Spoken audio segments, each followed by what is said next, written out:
Are you looking how to box out a window on your own because everything is so high right now? Well, if you have, stick with me and I'll show you how I've been doing it. Oh, so painfully awkward. I'm sorry. After so many attempts, too. Bottom seal window. It is 40 3/4 by 10 and a half. My windows are a little bit deeper than normal brick and wood houses because we're doing a barndominium. It was the cheaper out of all the materials that we were looking at, so we were trying to go with the cheapest, most efficient house option. I just want something that'll function, that'll hold up, that I won't have to do as many repairs on it yearly or every couple of years. So we went with this option just because it was more practical in the long run. All right, so now I've got my measurements and we're gonna go cut it. All right, so it was 40 3/4, and I'm gonna take this extra piece that I had that I cut off of another one to make it shorter. But what I'm gonna do is, since the edges on the sheetrock, the side edges, they're kind of like beveled in for you to hide your tape and your screws, I'm going to cut that off to make it more of the flat surface to match the rest of it. Alright, now I know I didn't quite explain why I needed to cut off the beveled end, but I'm doing it because when you put it on the windowsill or any of the edges, it's going to be, I guess, a little bit harder to match up with filling it in with putty to make it just even and flat, especially on the windows. And so I just didn't want to make it harder, as I'm already going to have a hard time doing it. Coming up, I'm going to ask a question about this green rock and the lightweight sheetrock that I'm using and what's the difference. Well, I looked it up, and while I got distracted and really forgot what that part said, I found that sheetrock is supposed to be fire resistant. And how true is that really if you add paint on top of that? Latex and oil paints are both flammable, and so is the wood underneath. So is it really helping anything if they call it, you know, flame resistant? I've noticed between the green rock and this lightweight sheetrock, there's bubbles in the lightweight and not bubbles in the green rock. Let me show you. See, you have the green rock on the bottom and the lightweight right here. It's kind of a difference. It's pretty cool.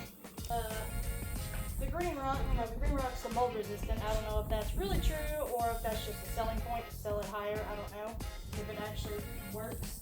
But the regular lightweight stuff with the bubbles in it, I just wonder, what is the difference in it holding up structurally? There's got to be benefits to it just besides it's easier to carry, easier to work with. I mean, is there negatives to it because it is lightweight and has more holes in it, air bubbles? I don't know. Now that I cut this, I'm definitely going to use my shaver in the other room to shave this down to make sure that it's really nice and flush.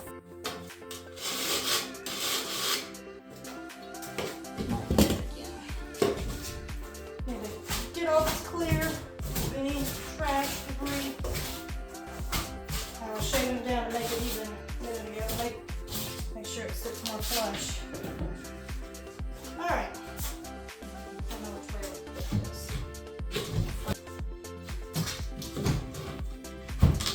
There we go. Alright, it fits perfect.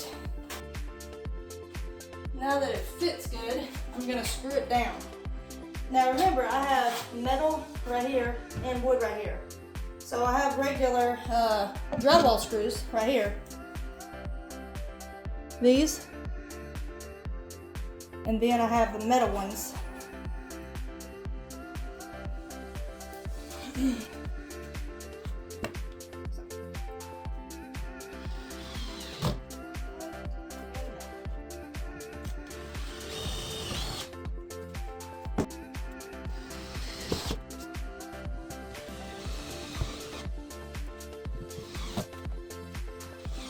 I'm gonna measure all the rest of these sides. All right, I've completed all 4 sides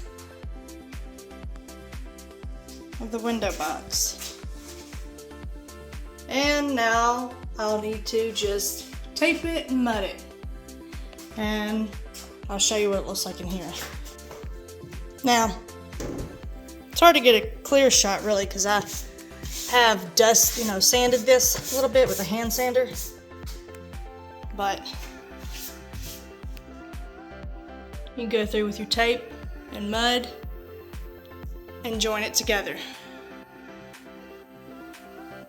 Yeah, I need to sand this a little bit more.